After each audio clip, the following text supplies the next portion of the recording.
Buenos días a todos, es un placer estar aquí y bueno, yo primeramente quiero agradecerles, Boca, esta invitación para presentarles una parte del trabajo que nosotros realizamos. Lo hago con mucho gusto y ojalá sea productivo todo este material. Y bueno, pues en principio trabajo yo en la Facultad de Ciencias Químicas de la Universidad Autónoma de San Luis Potosí. Es una universidad grande, tenemos por allá al orden de 38,000 estudiantes.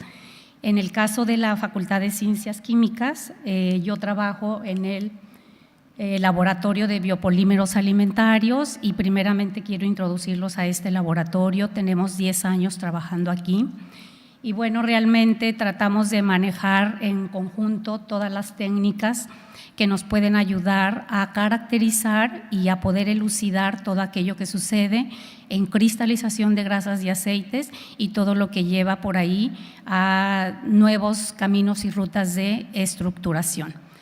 Y en este caso, bueno, tenemos nuestra línea por aquí completa con equipos para caracterización térmica, estabilidad oxidativa, composición de grasas, en el área de emulsiones, nanoemulsiones, emulsiones normales, para tamaño de gota normal. Tenemos para microscopía de luz polarizada, para caracterizar también tamaño de gota en emulsiones y no en nuestro laboratorio, pero tendríamos también por ahí en la facultad un equipo de difracción de rayos X que nos favorece en poder completar por ahí todo el espectro de cristalización.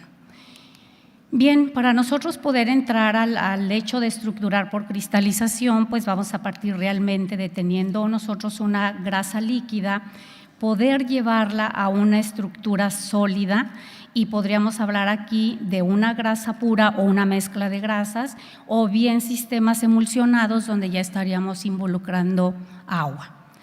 ¿Qué tenemos que conocer nosotros aquí? Los factores que intervienen en la estructuración, estaríamos hablando primordialmente de la temperatura y en este caso la temperatura podría ser, nosotros podríamos aplicarla en el proceso de cristalización en un modo dinámico, es decir, partir de un valor determinado y enfriar a una determinada velocidad.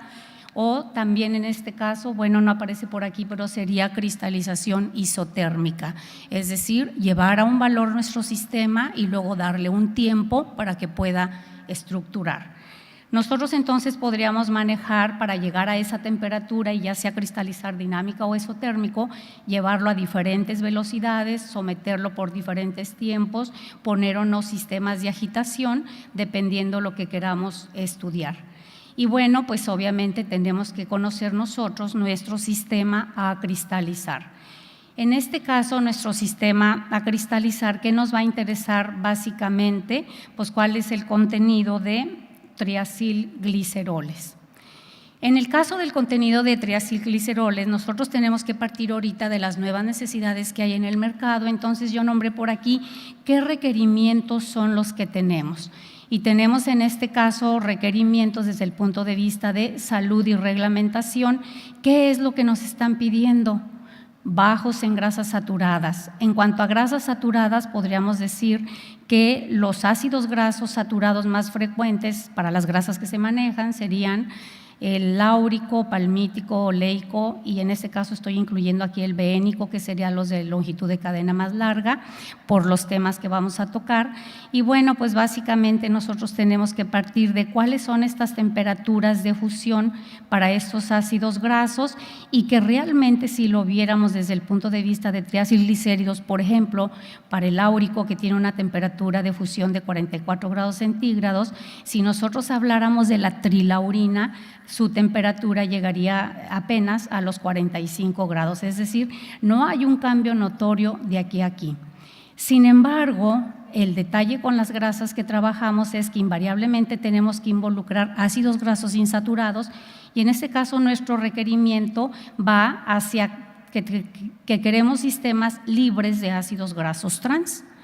En ácidos grasos trans, que es para nosotros lo básico, pues bueno, los más frecuentes serían los ácidos grasos trans para 18 átomos de carbono, que tendríamos el aídico con su insaturación en el 9, que tendría una temperatura de fusión de 46 grados centígrados, y el baxénico, que tendría una temperatura de fusión de 40 grados centígrados. ¿Por qué tenemos que remarcar esto? Porque si nos piden que sea bajo en grasas saturadas y libre de ácidos grasos trans, pues prácticamente vamos a estar quitando temperaturas de fusión altas, que es precisamente lo que nos va a estructurar sistemas. Entonces nosotros tendríamos que partir de cómo vamos a tratar de sustituir esa estructura que teníamos antes, ahora para nuevas opciones que pudiésemos buscar. Nuestros retos entonces, encontrar el mínimo nivel de saturado sin perder estructura, estabilidad, usar grasas y aceites no convencionales, aquí en este caso aceites especiales que los hay ahora, aceites genéticamente mejorados y todas las variedades que tenemos en el mercado. Podemos también hacer una combinación de grasas y aceites, donde aquí en este caso en la combinación el detalle que más tenemos que cuidar es la solubilidad. ¿Sí? ¿Cuál es la solubilidad de esas grasas que nosotros estamos queriendo mezclar para que entonces nuestro sistema lo podamos tener integrado y realmente podamos tener un sistema estable en función del tiempo? ¿Sí? Tenemos que sustituir entonces también esos ácidos grasos trans buscando compensar la estructura que nosotros teníamos perdida. ¿Qué tenemos que conocer antes de irnos a nuestro sistema? Tenemos que saber lo básico del proceso de cristalización y en este caso, bueno, me está faltando, ¿no? Bueno, nos pasamos acá entonces. En el caso de nosotros ahorita de las grasas y aceites, pues nos vamos a centrar en grasas de palma porque era un tanto el interés ver qué es el trabajo que estamos realizando respecto a estas. ¿Qué es lo más elemental? Pues saber que básicamente, aquí me voy a referir al aceite de palma tradicional y aceite de palma alto en oleico. Y nosotros tendríamos aquí los principales componentes como ácidos grasos, que serían el palmítico y el oleico, 44%, 39%, y en el caso de la palma alto oleico, que disminuye el palmítico y incrementa el oleico. Entonces nosotros tendremos que jugar aquí para poder tener estructura. Si nosotros ya hablamos de esto en una base grasa, nosotros estaríamos hablando en composiciones aproximadas de tener equivalentes entre el ácido palmítico, que sería ácido graso saturado junto con el áurico, mirístico y estiárico, y bien los insaturados, que nos darían proporciones entre 55-60% y entre 40-45%, que es lo que trataríamos de manejar en cómo lo vamos a estructurar, ya sea en una base grasa de una determinada composición o incluso invitando alguna otra fracción sólida u otra fracción líquida. En el caso del proceso de cristalización, aquí nosotros tenemos que partir de cómo está, nosotros tenemos que partir de los tres elementos primordiales para cristalizar, que serían los pasos de una nucleación, crecimiento del cristal y maduración del cristal. Nosotros estamos viendo aquí un proceso de cristalización en donde podemos darnos cuenta que es un proceso de difusión, es decir, empieza la nucleación, vamos a tener una difusión de triacilglicéridos, movimiento de ellos, de hecho está bien corroborado que el proceso de cristalización va a ser, les digo, en este caso difusivo, y nosotros tenemos que entender entonces cómo vamos a cristalizar, en qué equipo vamos a cristalizar y entonces cómo podemos manejar nosotros aquí estas características. Vamos a tratar aquí tres sistemas para tratar de resumir tres enfoques diferentes en el proceso de estructuración. Vamos a hablar de palma alto oleico y en este caso manejando diferentes flujos de alimentación en el sistema en el que queremos cristalizar. Vamos a hablar de palma alto oleico, en este caso con un estructurante o un favorecedor de la cristalización, que sería precisamente el ácido beénico, y un sistema también, una emulsión a base de aceite de palma y un proceso de cristalización en presencia de celulosa microcristalina. Nos vamos a nuestro primer sistema y bueno, en este caso el objetivo primordial fue estudiar el comportamiento de una margarina multipropósito a base de aceite de palma alto oleico y estearina de palma para 3 flujos másicos en presencia de un estabilizador de cristalización. En nuestro sistema cristalizar, primeramente fue elaborada la base grasa fundida a 80 grados centígrados para eliminar restos de memorias térmicas de cristalizaciones previas. Esta base grasa fue mezclada con los emulsificantes y en el caso de que fuese con el estabilizador de cristalización sería adicionado aquí. Sería disminuida la temperatura entre 45 y 50 grados para dejarla igual que la fase acuosa. Se hizo el sistema emulsionado con un tanque de agitación enchaquetado para luego pasar por un sistema de bombeo en donde esta bomba de alta presión nos favorece la formación de la emulsión, para luego pasarla por un arreglo que en este caso se utilizó, aunque el arreglo lo puede uno modificar según las características que se quieran. Pasamos por un primer cristalizador, después pasamos al pin worker o trabajador para agarrar cierta textura y terminamos nuestro proceso de cristalización en otro cristalizador.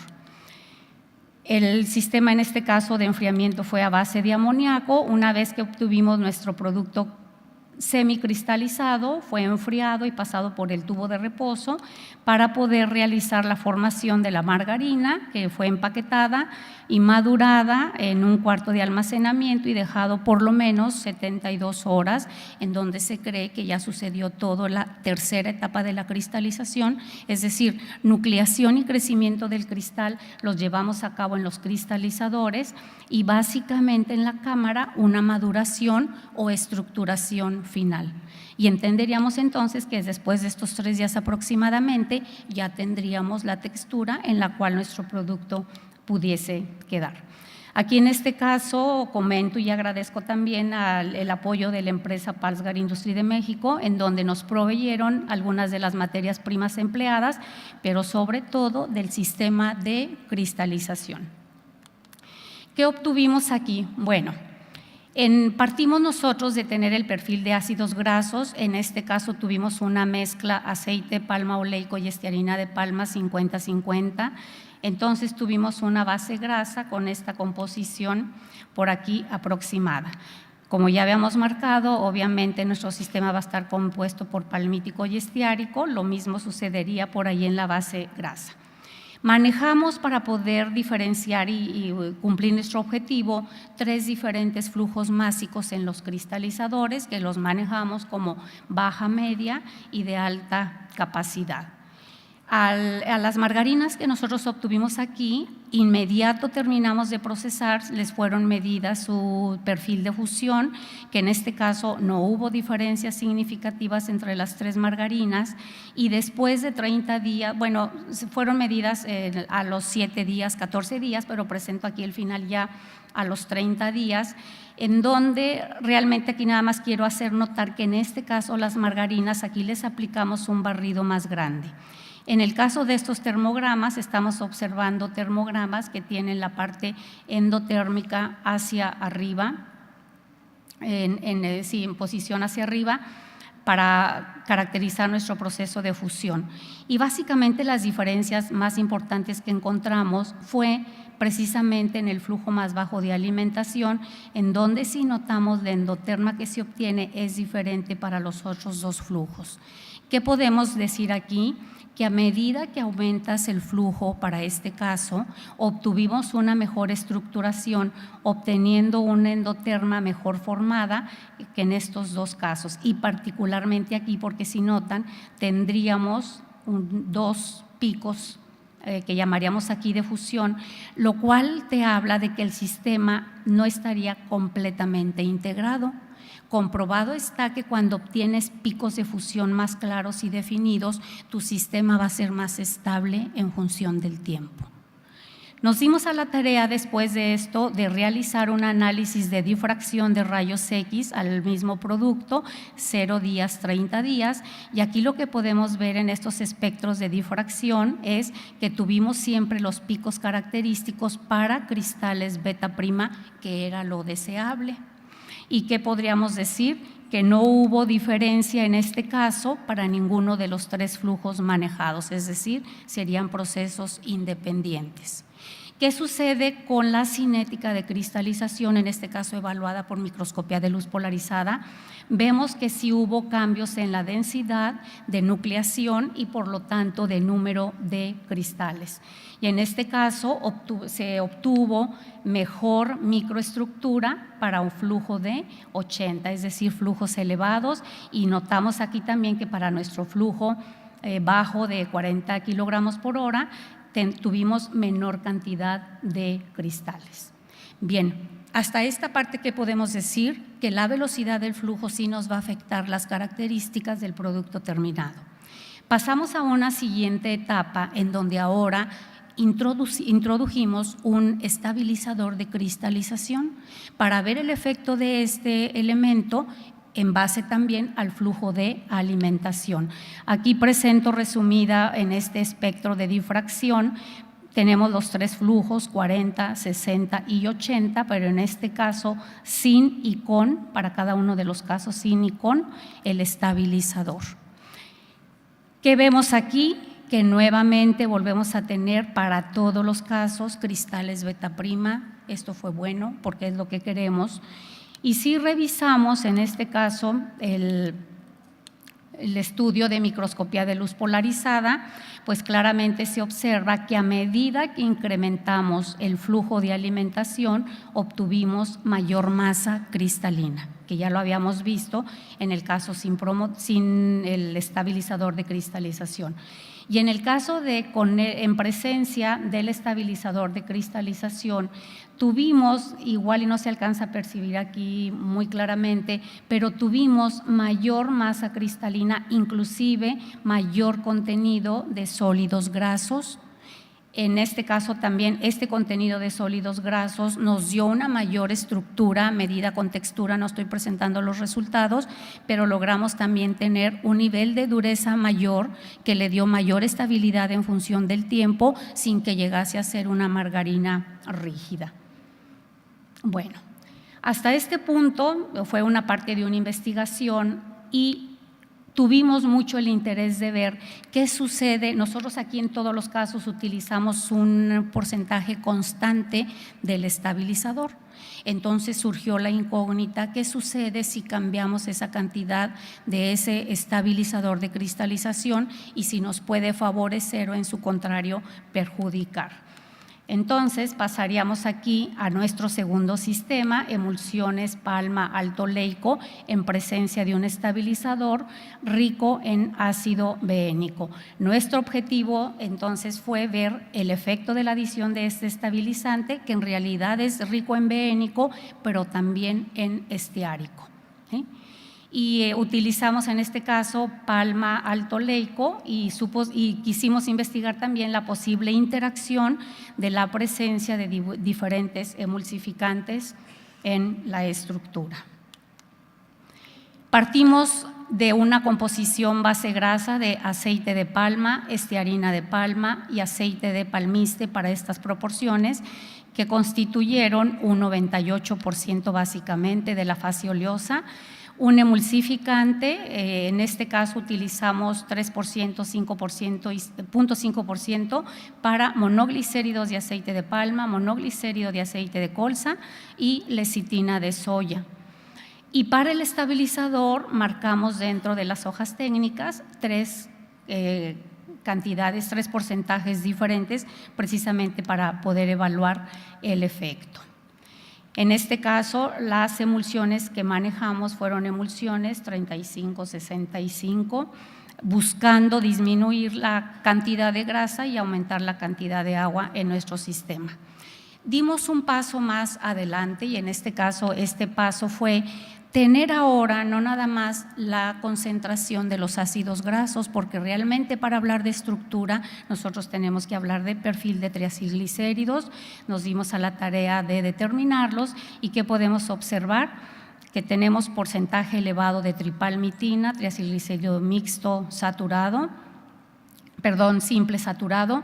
Tenemos una composición elevada de POP 25%, de POS 17%, que básicamente nos estarían dirigiendo el proceso de cristalización. Además, importante, hay bibliografía que ha referenciado el efecto que pudieran tener estos triacilglicéridos, inclusive el POO, que no está por aquí presente. Me voy a regresar. No está presente, bueno, nos faltan por aquí, no sé, yo creo que por formato se están perdiendo algunas lecturas, pero están representados aquí, se eligieron los principales triacilglicéridos a partir de un 2%. En el caso del estabilizador de cristalización, que les había comentado, rico en ácido estiárico y beénico, pues nos damos cuenta que básicamente tiene estiárico 19%, y tenemos combinaciones de beénico y estiárico hasta tener el de más alto punto de fusión, que sería el que contiene 2 moléculas de ácido beénico. Aquí en este caso, importante también las temperaturas de fusión que se tendrían.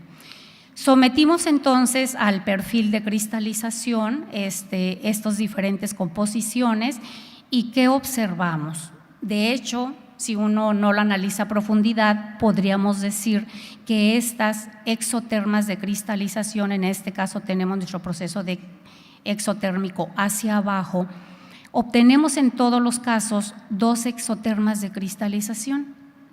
En estricto, la segunda isotérmica, exoterma en todos los casos, que es la de triacilglicéridos de bajo punto de fusión, no hubo ninguna diferencia significativa. Sin embargo, para la primera exoterma de fusión sí hubo un cambio.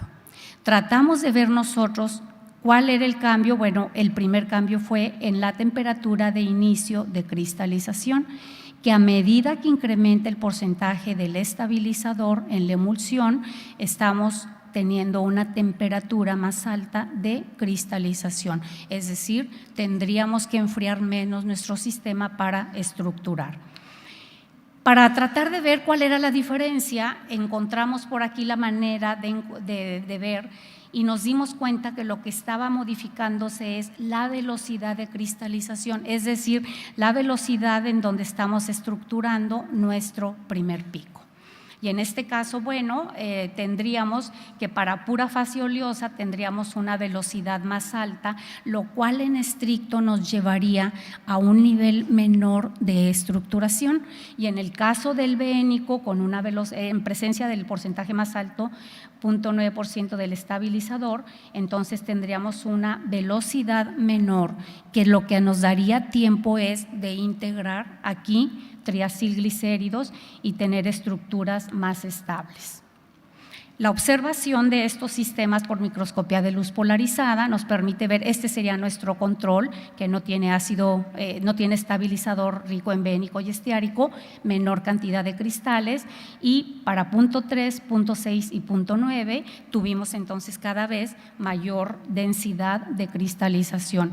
Inclusive determinamos las dimensiones fractales para estos sistemas, que es un parámetro que nos da el nivel de estructura de la red básica tridimensional, y al tener un valor mayor de la dimensión fractal nos dice de que definitivamente el sistema con mayor en proporción al estabilizador vamos a tener estructuras más firmes, más estables. Del análisis de microscopía que podemos ver para los casos, en el caso del material cristalizado vemos cómo aumenta en porcentaje, y en este caso sí tuvimos diferencias significativas para la presencia del estabilizador. En cuanto al número de cristales, tuvimos cada vez mayor número de cristales con un diámetro menor. En realidad, para estos dos casos no hubo diferencia significativa en el diámetro, sin embargo, para el mayor porcentaje de estabilizador tuvimos el menor diámetro de cristales, el mayor número de ellos y el mayor nivel de estructuración. También está comprobado que sistemas con tamaño de cristal menor y en mayor número van a ser sistemas más estables en función del tiempo y más difícilmente vamos a poder tener por ahí alguna sinéresis o separación. Para difracción de rayos X, en este caso aplicamos difracción de rayos X de ángulo amplio, en los otros dos casos también obtuvimos cristales beta prima, es decir, se nos cumplió lo mismo. ¿Qué de importante podemos ver? A estas emulsiones ya formadas, estas margarinas que las tuvimos almacenadas durante en este caso fue al día 3, pero el patrón a los 30 días relativamente se cumple. ¿Qué podemos ver de diferencia en las endotermas de fusión? Aquí es de la margarina directamente, que para mayor porcentaje del estabilizador se dan cuenta cómo de 2 endotermas metemos un estabilizador y las endotermas tienden a fusionarse, incrementamos el porcentaje y vean cómo las tenemos más unidas hasta que finalmente con un 0.9% prácticamente tendríamos esto. ¿Qué significaría esto para el estudio de calorimetría? Que al momento de nosotros formar nuestra estructura en el enfriamiento, en el sistema de cristalización, estamos logrando con la presencia de este estabilizador que los triacilglicéridos empaquen más, es decir, tengan un nivel de empaquetamiento tal que al momento que funda esta margarina va a estar mucho más estructurada y en unión, lo cual también te hace que no tengas libre la de bajo punto de fusión, que es la que nos puede dar problemas de estabilidad. También se ha visto que cuando tú tienes separadas las dos endotermas, dejas de alguna manera más libres la estructura de los triacilglicéridos de alto punto de fusión y esto te pudiera favorecer en la vida de anaquel granulosidad. Entonces aquí vemos que la presencia de nuestro estabilizador pues realmente podría tener efectos positivos. Cambiamos ahora, esto que vimos ahorita fue únicamente estudiar la pura fase oleosa para entender qué es lo que sucede. Entonces estuvimos listos para trabajar con las emulsiones aceite-agua y en este caso nosotros tratamos de involucrar aquí ya en la emulsión, obviamente, qué nivel de interacción íbamos a tener dependiendo de los emulsificantes a utilizar. Teníamos 2 monoglicéridos de palma y de colza, que uno sería con un ácido graso saturado, el otro insaturado, y tendríamos por el otro lado la lecitina. Para tratar de tener más información, completamos nuestro esquema de manera diferente. En el caso del monoglicérido de palma, la ficha técnica te marca un uso entre 0.1 y 1. Nosotros tomamos la decisión de tener para todos los casos nuestro control de 0, es decir, sin emulsificante, y manejar entonces aquí diferentes proporciones, 0.3 y 1%, 0.5 y 1%. En el caso de la soya nunca cambiamos, fue de la lecitina de soya, fue 0 y 0.5%, que en realidad aquí el hecho de mantener el uso de la lecitina de soya es como un humectante, porque como estas margarinas van para productos de panadería, eso les va a favorecer la humectación en la masa. Y finalmente el estabilizador, que manejamos las mismas 3 proporciones que ya teníamos estudiadas. ¿Sí? Nos dimos a la tarea de, para poder ver el efecto que tenemos aquí, nos dimos a la tarea de medir la tensión interfacial en nuestros sistemas, en este caso por un tensiómetro de Dunois, y vimos, analizamos cada sistema por separado y los clasificamos como emulsificantes en baja concentración 0.3 y 0.5 y emulsificantes en alta concentración, en este caso 1% para cada uno. ¿Y qué vemos? Cuando no tenemos ningún emulsificante, que sería nuestro control, vamos a tener una tensión interfacial muy elevada, es decir, vamos a batallar para formar la emulsión. Con la adición de, en este caso, los dos emulsificantes en baja concentración, logramos disminuir la tensión interfacial, lo cual nos va a favorecer aquí la formación de la emulsión.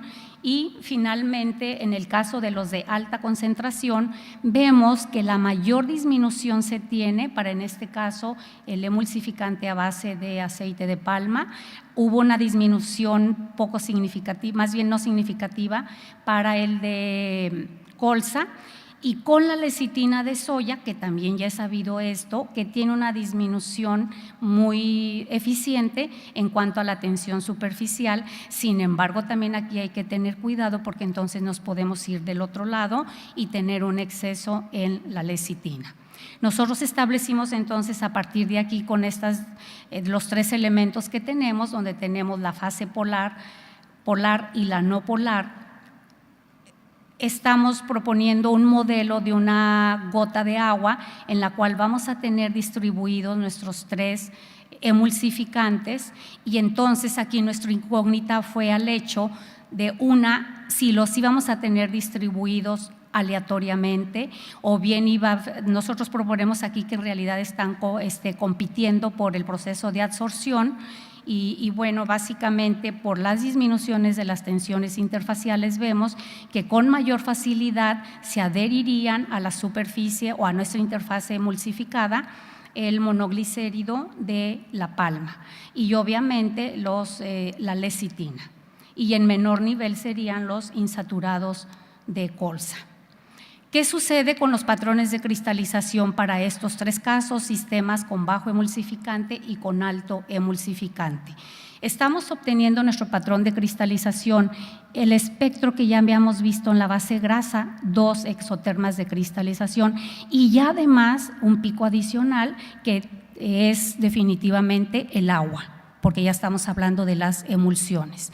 Y en este caso la diferencia para nuestro sistema, las fórmulas en todos casos son iguales, la única diferencia es la proporción de los emulsificantes y vemos, por ejemplo, esto cómo nos favorece el desplazamiento del pico correspondiente o del exoterma correspondiente al agua presente en la emulsión.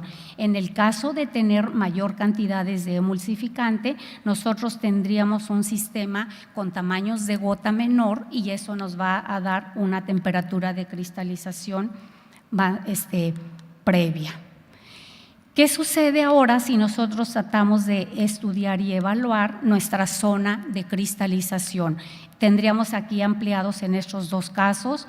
El comportamiento que nosotros obtuvimos aquí a medida que aumentamos el porcentaje del estabilizador, otra vez, igual que en la fase grasa, un incremento en la temperatura de cristalización, donde el sistema más benéfico sería porque en el caso de acá también fue lo mismo para los sistemas con mayor cantidad de emulsificante. Y si se dan cuenta, si comparamos nuestro mejor aquí con nuestro mejor acá, en definitivo, sí es importante aquí la carga del emulsificante porque nos lleva a una temperatura de estructuración mayor que al momento de enfriar nuestra emulsión, al procesarla, vamos a tener que invertir menor energía.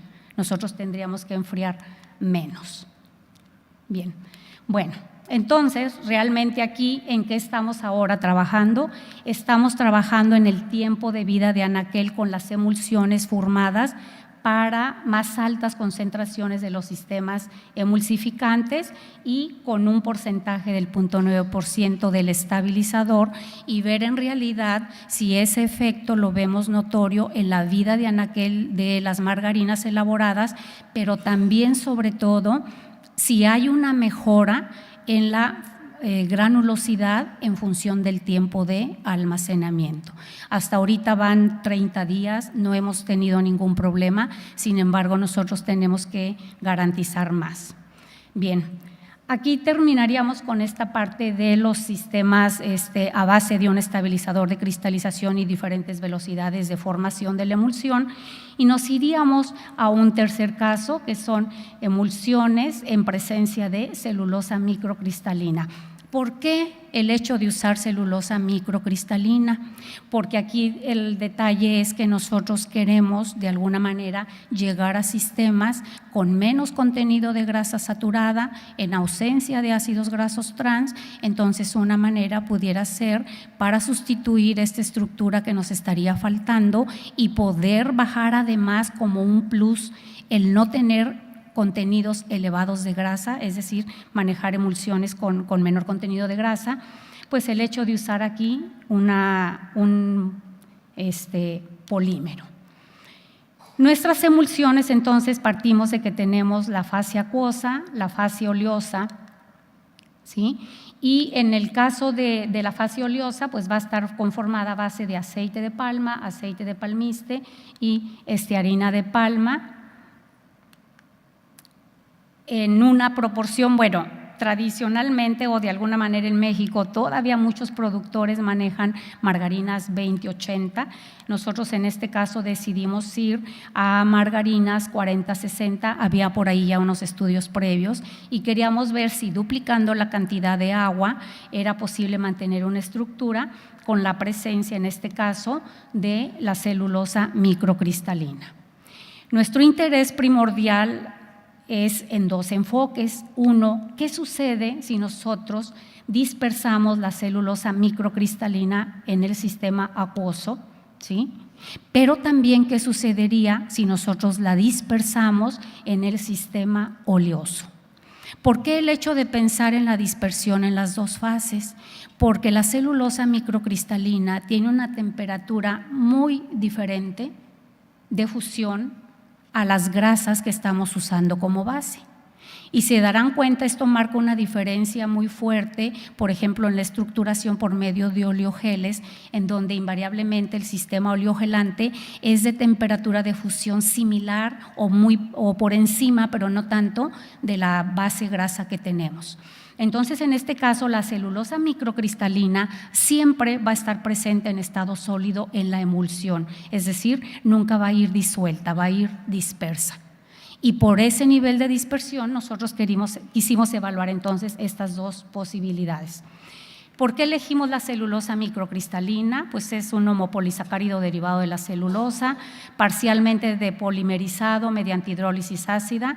Contiene únicamente regiones altamente ordenadas cristalinas, por eso en este caso celulosa microcristalina. ¿Por qué? Porque nosotros queremos que este estado cristalino favorezca la cristalización, o por lo menos era nuestra hipótesis, ¿no? Ver estos cristales presentes desde un inicio, cómo nos podían afectar la estructura. Es inocua y no da ningún aporte calórico, lo cual entonces se convierten en beneficios. Nuestros sistemas entonces tenemos nuestra fase acuosa, nuestra fase oleosa, ligeramente más alta la de la fase oleosa, y introdujimos la celulosa microcristalina, formamos la emulsión líquida que fue sometida a nuestro proceso de cristalización para obtener la emulsión sólida, ¿sí? Fueron almacenadas estas emulsiones a una temperatura de 18 grados centígrados y evaluamos entonces todas las opciones. Nuestro sistema control, que fue sin celulosa microcristalina, nuestro sistema con 2 y 4% de celulosa microcristalina para evaluar el efecto de la cantidad del aditivo, y disuelto en la fase acuosa y disuelto en la fase oleosa para las mismas proporciones. De esta manera tendríamos nuestro esquema completo. Si nos vamos entonces a la caracterización por calorimetría, tenemos nuestro termograma de cristalización, que básicamente, como seguimos utilizando mismos sistemas grasos, mismas fases oleosas, pues bueno, nuestro perfil es semejante, 2 exotermas más la exoterma del agua. En este caso, para todas nuestras proporciones. ¿Qué observamos nosotros? Que al igual de los estudios previos que teníamos, la exoterma de triacilglicéridos de baja temperatura no se vio modificada para la presencia de la celulosa microcristalina y sin embargo la primera exoterma sí tuvo por ahí cambios. ¿Qué variante nosotros quisimos meter aquí? Que también yo pretendo hablarles a ustedes es que nosotros tenemos la posibilidad de nuestro sistema, a partir de esta caracterización, nosotros podemos decidir en la margarina enfriar o cristalizar de manera dinámica, es decir, en un cristalizador llevar hasta una temperatura baja o relativamente baja, dependiendo de nuestras posibilidades y dependiendo también del moldeado de la margarina, porque no lo debemos dificultar, tampoco debemos de generar un sistema amarrado en los cristalizadores. Pero también otro detalle es que a partir nosotros de esta caracterización podemos trabajar nuestro sistema isotérmicamente, que es objetivo importante de lo que les quiero mostrar aquí. Cuando nosotros queremos cristalizar isotérmicamente, nuestra caracterización aquí nos lleva, en todos los casos, a tener una temperatura de inicio o temperatura onset de cristalización, en este caso de 20 grados centígrados. ¿Qué quiere decir? Que si nosotros queremos llevar nuestro sistema a una temperatura y dejarlo isotérmico, tendríamos que manejar temperaturas por encima de 20 grados centígrados. Fue tal entonces aquí nuestro objetivo que nosotros seleccionamos 5 temperaturas isotérmicas para cristalizar. Estas temperaturas isotérmicas fueron, les digo, a partir de 20. Habíamos elegido 22, a partir de ahí hasta 25 grados centígrados. Sin embargo, a 22 grados centígrados, al momento de tener nuestro sistema dinámico, cristalizaba antes de llegar a esa temperatura. Entonces, nosotros estrictamente no podríamos decir que sería una cristalización isotérmica. En el caso de una cristalización isotérmica, si se dan cuenta, para calorimetría, vamos a tener flujo de calor, pero ya no en función de la temperatura que vamos a mantener constante, sino que lo vamos a tener acá en función del tiempo. Entonces tenemos nosotros aquí diferentes exotermas de cristalización. En este caso la línea punteada sería para 0.2% y la línea continua para 0.4% para todos los casos. ¿Qué parámetro tenemos que obtener cuando trabajamos cristalización isotérmica? El tiempo de inducción a la cristalización. Es decir, yo enfrío mi sistema, lo pongo a una temperatura y tengo que medir cuánto tiempo voy a tardar en estructurar, ¿sí? Entonces, en este caso, lo que obtuvimos como resultados, están un poco movidas las tablas, pero bueno, aquí vemos hasta la parte inferior. Tenemos nuestras 5 temperaturas de cristalización isotérmica, en este caso la celulosa disuelta en la fase acuosa, y tenemos tiempos que van de 5 minutos hasta 10 minutos para nuestro sistema sin celulosa. ¿Qué sucede si nosotros adicionamos celulosa? En este caso, el 0.2% en la fase acuosa o 0.4% también en la fase acuosa. El tiempo de inducción a la cristalización disminuye, no en todos los casos, disminuye para la temperatura de 23 grados centígrados. ¿Qué diría entonces esto? Que si nosotros enfriamos nuestro sistema, vamos a tener un beneficio notorio en poder llegar a un proceso de cristalización más rápido. Si nos damos cuenta muy rápido aquí para nuestros otros sistemas, pues realmente no hay mucho cambio entre el sistema, las diferencias estadísticas nos dieron iguales, es decir, no hay diferencia en las otras temperaturas entre usar o no celulosa. Obviamente, si acá no hay diferencias, pues mejor no utilizarla porque sería un costo adicional. Sin embargo, aquí llama la atención para el caso de las temperaturas bajas. ¿Qué sucedió para el caso de la celulosa microcristalina, pero ahora disuelta en la fase oleosa? Tenemos nuestro mismo esquema y vimos realmente aquí que disuelto en la fase oleosa todavía logramos disminuir un poco más el famoso tiempo de inducción. En el estudio de cristalografía tenemos aquí el esquema completo. Tenemos sin celulosa microcristalina, sería nuestro control, celulosa microcristalina 0.2 y 0.4% en la fase acuosa y mismo esquema, pero disuelto en la fase oleosa. ¿Por qué desde un inicio nosotros para estos sistemas tenemos presencia de cristales? Porque es lo que les había comentado, la celulosa microcristalina siempre va a estar cristalizada. Nosotros lo que queremos ver es ese efecto de esa presencia de esos cristales con nuestra fase cristalina de la grasa. En este caso, si se dan cuenta, en ausencia de celulosa microcristalina, es muy claro el hecho de que los cristales que se formaron fueron en menor cantidad. En el caso de la celulosa microcristalina al 0.2%, tenemos un buen nivel de nucleación y de crecimiento de cristales, que en este caso no fue igual para el caso del 0.4% de celulosa microcristalina, y disuelto en la fase oleosa todavía tuvimos por aquí un efecto más significativo. Manejamos aquí hasta los 30 minutos de cristalización, y este esquema más o menos fue repetitivo para todas las temperaturas. En este caso fue para 24 grados. ¿Qué sucede si nos vamos a una temperatura, en este caso ahora la de 25 grados centígrados? Nos vamos sin celulosa microcristalina, básicamente no tenemos cristales, y en el caso de 0.2% a 0.4% vemos un incremento, sin embargo no es tan marcado. Debo indicarles que esta es la temperatura más alta de cristalización, que nos dice que una temperatura muy elevada nos puede dejar termodinámicamente nuestro sistema muy lejos de favorecer la cristalización. ¿Qué sucede si cambiamos ahora la temperatura a 24 grados centígrados? Inmediato notamos mayor masa cristalina. Y en este caso, la mayor masa cristalina que estamos obteniendo, nosotros la tendríamos en este caso para celulosa microcristalina con un 0.2% disuelta en la fase acuosa. Disminuimos la temperatura hasta 23. Notoriamente vemos mayor masa cristalina, volvemos a repetir el mismo esquema, y en este caso obtuvimos nosotros mayor densidad de cristalización. También en este caso fue para 0.4% de celulosa microcristalina disuelto en la fase acuosa. Sin embargo, no fue tan diferente del 0.2% en el caso de celulosa en la fase acuosa con cristales de menor tamaño.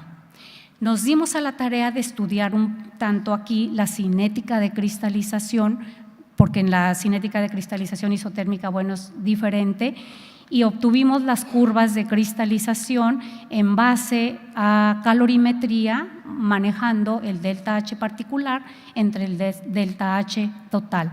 Obtuvimos nuestro perfil de cristalización y obtuvimos los parámetros de Abrami, que no profundizo mucho aquí en la teoría, pero bueno, ese tipo de estructura nosotros lo podemos estudiar con la ecuación de Abrami, en donde el exponente de Abrami nos va a hablar de la forma de cristal realmente, y podíamos obtener también la constante de cristalización.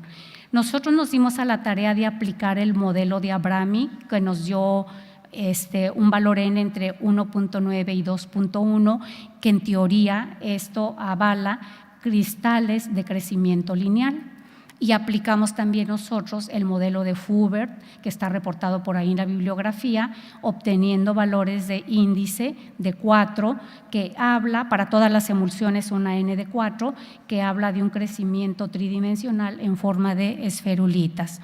Es evidente que en todas las láminas de microscopía de luz polarizada que nosotros obtuvimos, pues obviamente estamos hablando de esferulitas, y en definitivo aquí nuestra conclusión es que realmente en este caso no podemos aplicar el modelo de Abrami, aplica mucho mejor el modelo de Foubert para obtener la cinética de cristalización, puesto que es un hecho que obtuvimos nosotros por ahí esferulitas. Bueno, ¿qué podemos? Aquí, disculpas, traía yo otro video para pasarles, pero la compatibilidad, vean cómo cambió todo el formato, no se los puedo pasar. Era un proceso de cristalización en presencia de celulosa microcristalina e isotérmicamente, para que pudieran valorar también, a diferencia del primer video, que era una cristalización dinámica, cómo podemos cambiar nosotros completamente nuestro patrón de cristalización en base a si enfriamos dinámica o isotérmicamente. Perdón, se me fue. Entonces, como conclusiones, acá está. El tiempo de inducción a la cristalización es proporcional a la temperatura de cristalización isotérmica, siendo la emulsión celulosa microcristalina en fase oleosa 0.2% la que obtuvo menor tiempo de inducción. La celulosa dispersa en la fase oleosa produce mayor número de cristales de menor tamaño que darían lugar a emulsiones agua en aceite más estables. El tiempo de inducción a la cristalización es proporcional a la temperatura de cristalización isotérmica y en este caso cristalizaciones a 23 grados centígrados nos darían un tiempo muy bajo de estructuración.